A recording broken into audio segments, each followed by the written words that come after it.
Thank you. Okay. Shalom, everyone. We're talking today about the Parsha. Parsha of this week is Parshat Pinchas. And reading about Pinchas, it says that Pinchas made a special act. Now, it was this time that we spoke about last week. Jewish people made a sin, and the head of the tribe of Shimon, okay, he took this Chosbi Batzul, this lady that wasn't Jewish, and he made a sin with her.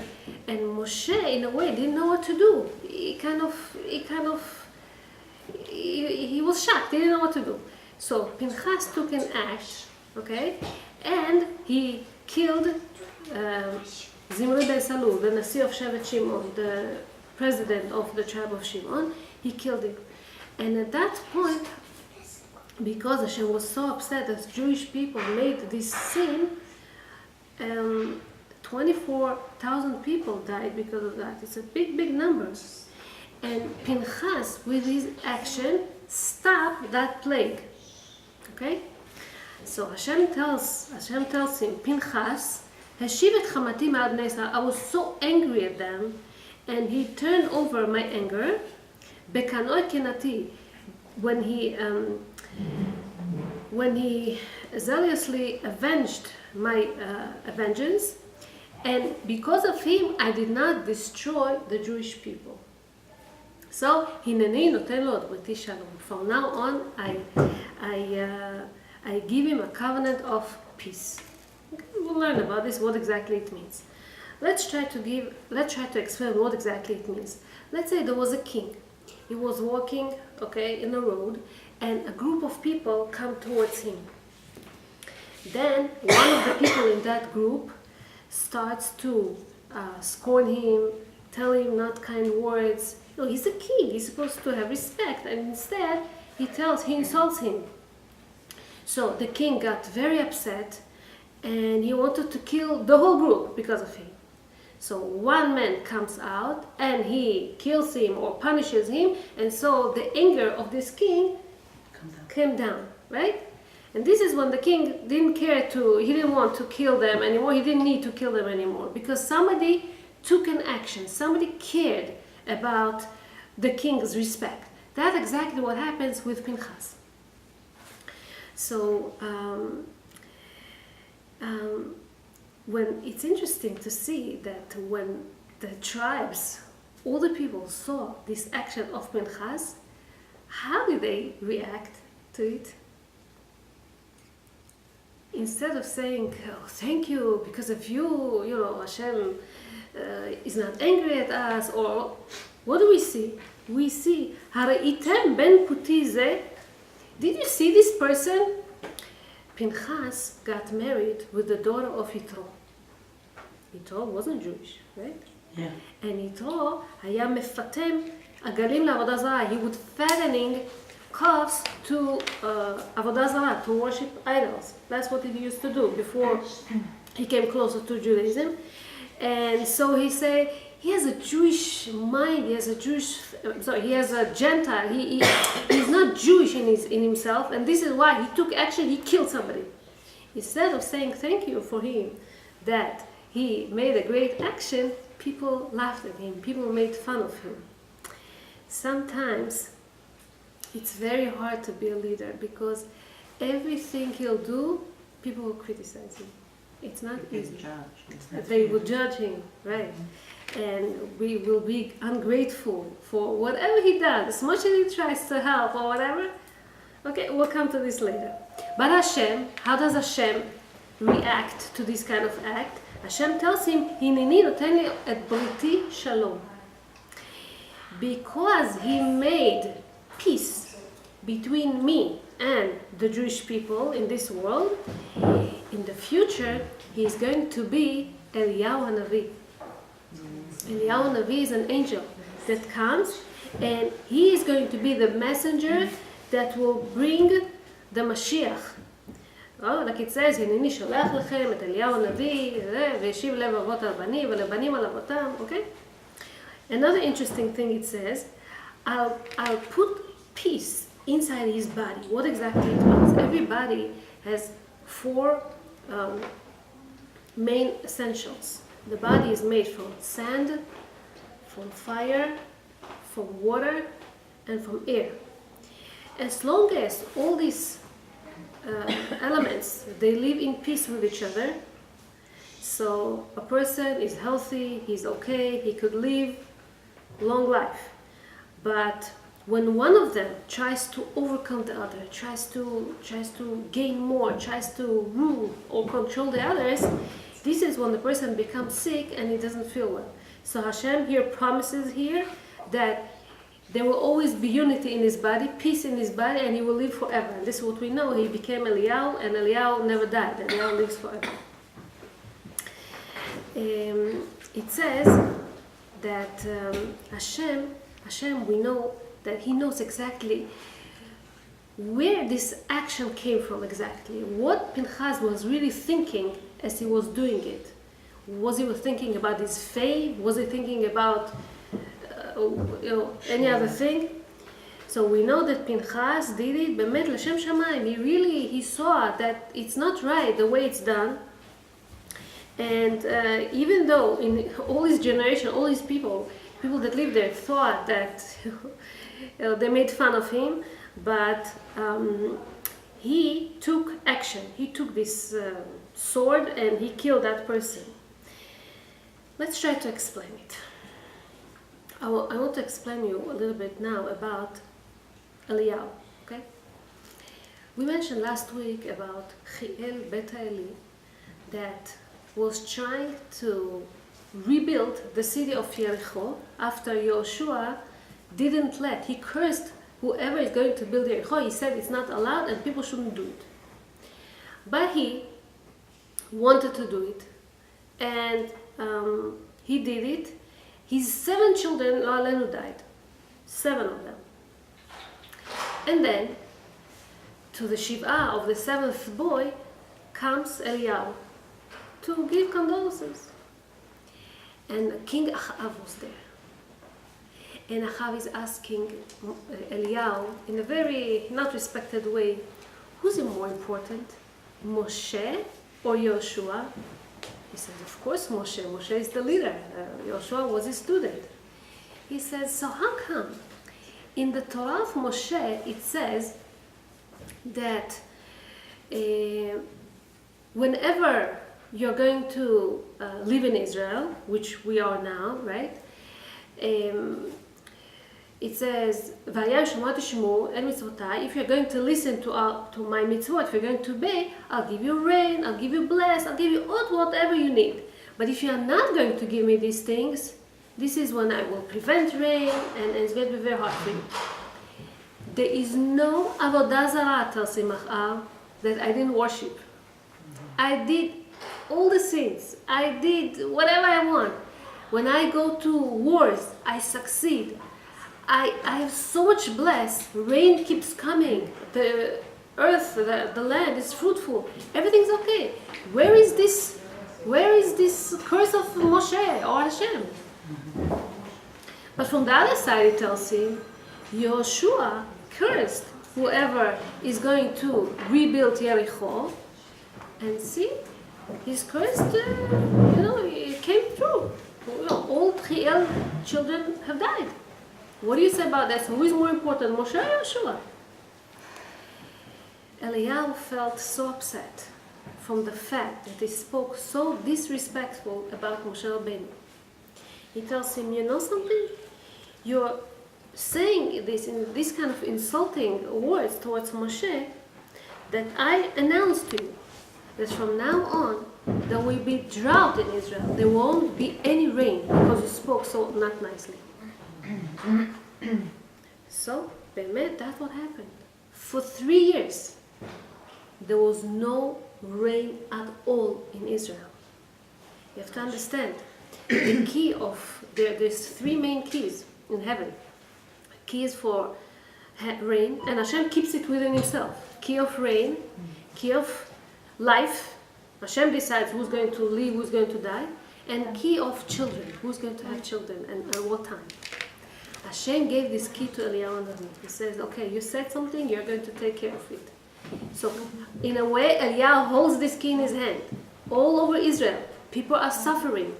No food, no drink, cattle, animals, people are dying. It's hard, but he doesn't pray for rain yet, Eliyahu.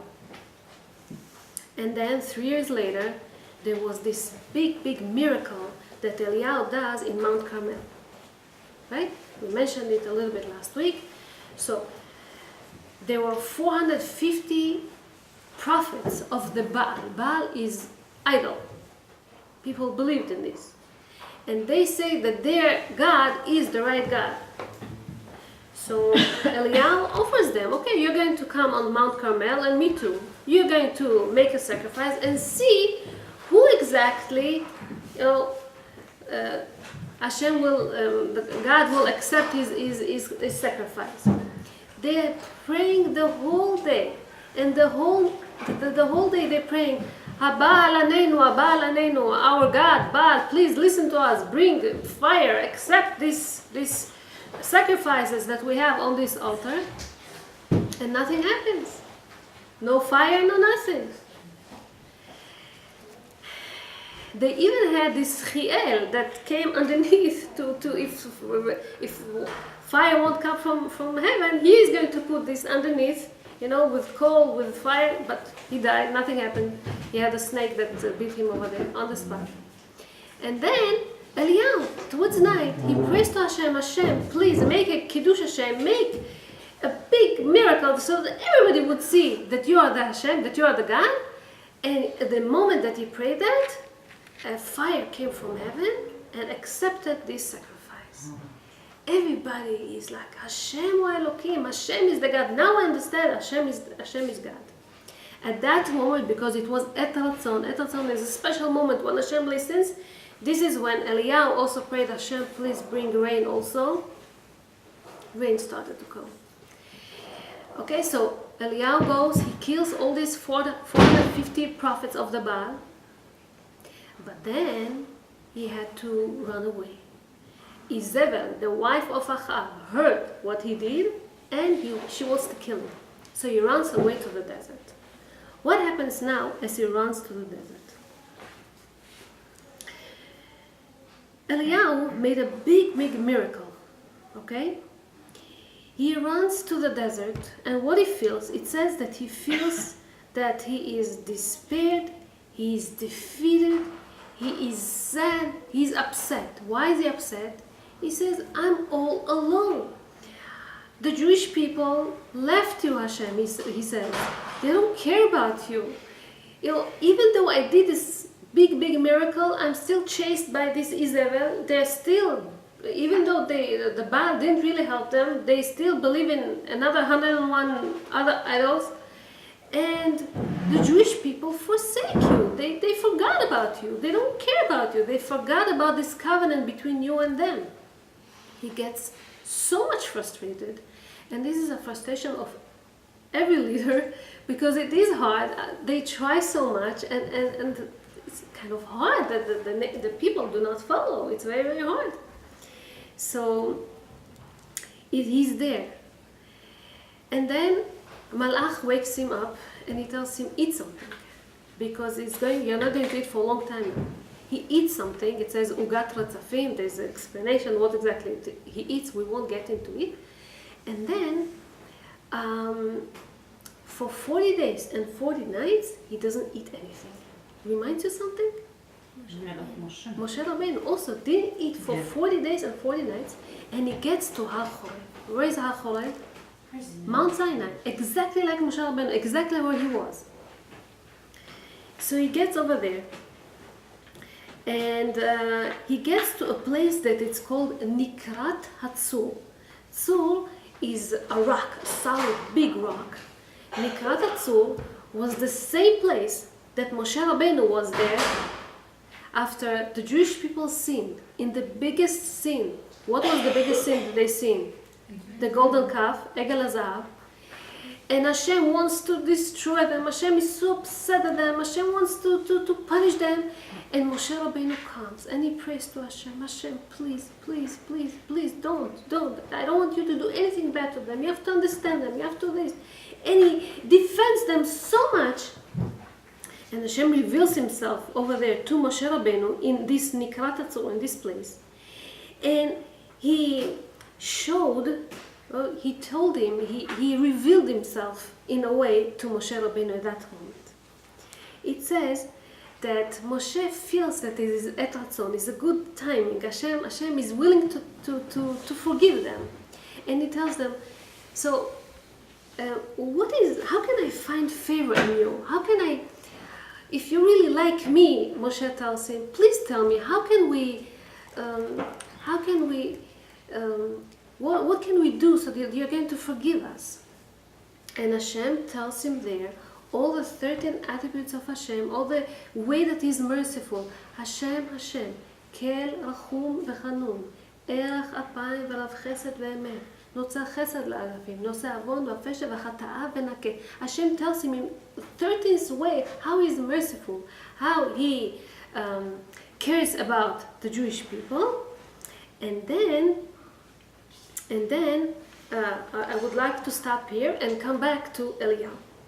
Eliyahu, for 40 days and 40 nights, we said, didn't eat, didn't drink, and he's in that area exactly the same rock that Moshe was there.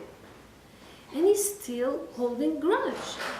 And Hashem is telling him, מה לך פה, Eliyahu? Why are you so upset? What exactly bothers you? For 40 days and 40 nights, you're still holding grudge. You're still upset. You didn't come down. What exactly bothers you? See, why do I tell you about Eliyahu? The Haftarah of Parashat Pinchas is this place where we read about Eliyahu. And there's a lot of similarities between this, between the zealous of Pinchas and the zealous of Eliyahu. But in a way, it contrasts. It's not the same, because Pinchas, what he did, he made peace between Jewish people and Hashem, and Eliyahu, in a way, he comes and prosecutes. He speaks negative about the Jewish people. He says, Hashem, how could you keep quiet when such a thing happens? How much, how old, how many times yet we have to explain, we have to tell them, we have to show them, I have to go and explain and teach them, and they still making all these sins.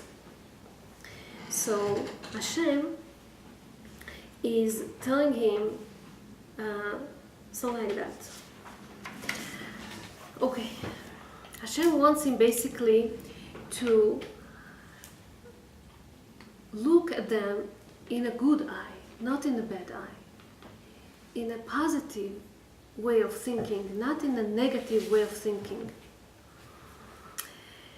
He tells him,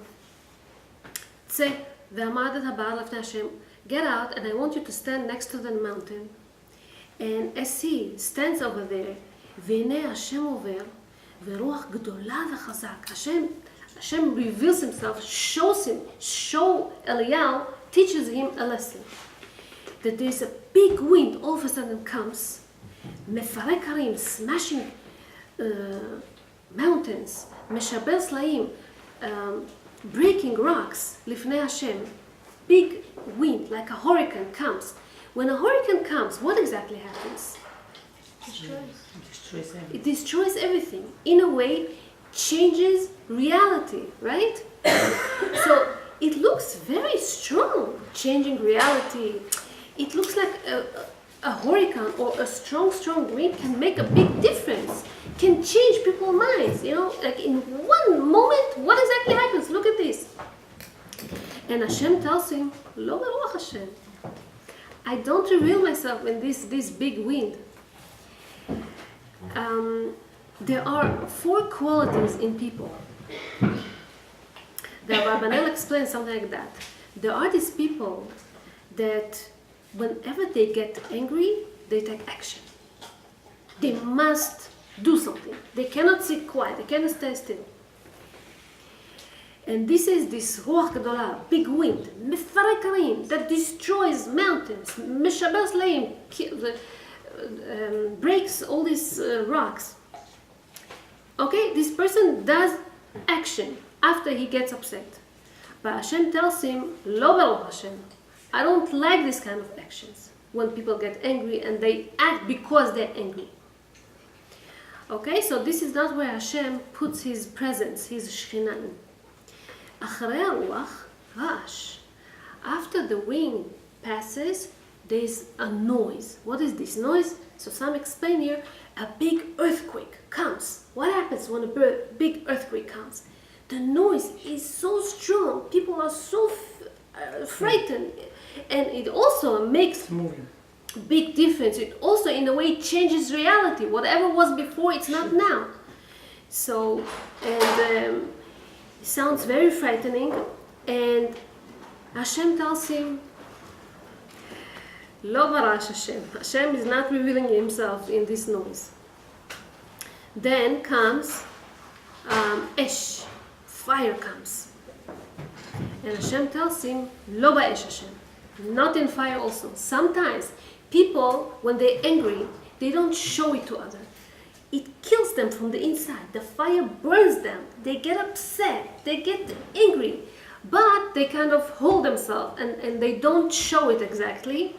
They don't express it in their mouth. This is not the way. You know, when you're angry, you see somebody does, let's say, a sin, and it bothers you very much. Some people take action. Some people, they start scream or criticize or tell you. Some people keep it, hold it within themselves. All right? They don't say it, but it bothers them. This is not the way, Hashem says. What is the way? Kol v'achar ha'esh kol demama daka. Still sound, still thin sound. This is where Hashem is. What exactly it means? This sound. When somebody, he sees something, yeah, but he doesn't get angry. This is the best way. This is what Hashem likes very much. Let's try to explain it. Hashem tells Eliyahu, I don't like the fact that you're so angry at the Jewish people, that you criticize them, that you speak bad about them. I don't like it. I want kol demamadaka. I want you to feel mercy on them. I am full of mercy. I taught Moshe 13 attributes of mercy, and this is what I want you to feel also about the Jewish people. As a leader, you cannot speak negative about your nation. So, the presence of Hashem, the respect of Hashem is not revealed with firmness, with ra'ash or ruach or esh, but by quiet sound. I want to explain you something. I want to tell you a story. 40 years ago, a family from Bukhara, Samarkand or somewhere came to Israel. But they didn't really have money, and the parents didn't find a good job. They were sick, they were not healthy people, and so they couldn't really take care of their children in the right way. So the kids, in a way, they were going to school, little kids going to school, but nobody really took care of them at home. Right away, the welfare and the social workers came by and started to scatter these kids all over. 2 of the children, were adopted by one man that was living in one of the north settlements in Israel. He was not religious. This family were religious. Kids were religious. But this guy, Misha, was not religious. And Eli and Danny, these little kids, went to live by him. Misha did not like the fact that these boys are religious. They would pray, they would wear a kippah, they would keep Shabbat, and he didn't want that. he would punish them, he would curse them, he would scream at them, he would beat them. They were stubborn, and they would, Eli was the older, so he would influence and talk to the younger one, to Danny, and tell him, don't listen. Listen, there were a lot of rabbis throughout the history that kept their Judaism, even though it was hard for them. So you also keep strong, and don't let him, kill your spirit, and keep doing the mitzvot. Keep also influencing him, to keep the mitzvot. And this Misha, instead of treating him like his sons, he was very harsh on them. First, he used to abuse them verbally. Then he abused them physically. Then, basically, they were not his children. They were like two black slaves that like their servants, that he used them basically, and in a return they would get humiliation, they would get heats, and they would get abused and stuff like that. Some years passed, and one time it happened that they were in the field, and he was hitting Eli, the older, and he almost passed out. He was hitting him so strong that he almost passed out. He didn't realize, this Misha, that another friend, one of the people who lived there, was standing by, and he saw the way he beats him. And he's like, what's happening with you? Why are you beating him so much? He didn't see him. He felt so embarrassed. He didn't say anything. So this Benny, took on the spot this boy, Eli, took him home with his tractor and started to take care of him. He was all bruised, he was all... And then they spoke, he went to the management of this moshav, this settlement, and he spoke with them, and he asked them to give this Eli at least to him, because look at his stage, look what this Misha is doing to them. So the management of this place, decided that formally they would give this boy to him, this Eli to this Benny, and Danny would stay with Misha. So, Misha thought that now that Danny, the younger boy, is by him, nobody's going to influence him now, and he could talk to him and make him, forget about the kippah, forget about the Shabbat, forget about kashrut. But no, he got stubborn, this Danny, and he couldn't do anything about this. He would see his brother Eli from time to time in school, but then they grew up, they became teenage. His brother went to high school he wasn't in high school yet, and he would see him very, very random. He wouldn't see him very often like he used to. One day he sees him on Shabbat, and he was without a kippah. So he tells his brother, your kippah fell. So he was very embarrassed, Eli. He took his kippah from his pocket and he put it on his head. It looked weird to him. Some weeks later, he meets him again on Shabbat. There was this big group of teenagers sitting on this lawn and singing songs till the middle of the night. And his brother was there too. They were all smoking, and he saw a cigarette in his brother's hand. He didn't know what happened to him. So he comes to him later, after they were alone. He's like, what's happening with you? Why you forgot the Jewish tradition? Why are you not keeping Shabbat? Where's your kippah? What exactly happens to you? So in the beginning he tells him, why, you're spying on me? It's not your business. But then when they were talking, so he tells him, something weird happens. When I was living with you by Misha, and Misha was very harsh on me, the more he was stubborn, I was stubborn also. But this Benny, he's so kind to me. He never cares of what I do. He never remarks anything about my religion. I want to keep kashrut, I'll keep kashrut. I want to wear a kippah, I want to pray. He doesn't tell me anything. He loves me so much. He shows that he cares. And because he shows love and care, he was able to influence him much more than the other one was trying with bad words and with That's how it goes. You all know this mashal about the sun and the wind. Right? Same thing. You cannot go forcefully with people. If you want to influence somebody, you have to show love. You have to do it in nice words. You have to show friendship. He went off the derech. Huh? He went off the derech. He went off the derech. So this is what he called his rabbi. He asked him why exactly it happens, and the rabbi was trying to explain him that around 200 years ago, Napoleon conquered almost all over Europe, and he was the first one who declares that he gives Jewish rights. He gives equal rights to Jewish people. Till that time, Jewish people didn't have any rights. And what happens instead of? He was trying to go forward with them. He was trying to help them. But what happens? In reality, we see that a lot of Jewish people converted themselves to other religions, forgot about Judaism. They were allowed to go to universities now. They mingled, they mixed marriage. So instead of, in Russia, it was hard. Napoleon, the Tsars in Russia, they were tough with the Jewish people over there. But in a way, they kept their Judaism, they kept their tradition. But in Europe, when everything was okay and nice and warm and pleasant, they forgot their religion. So this is what the rabbi was trying to explain him.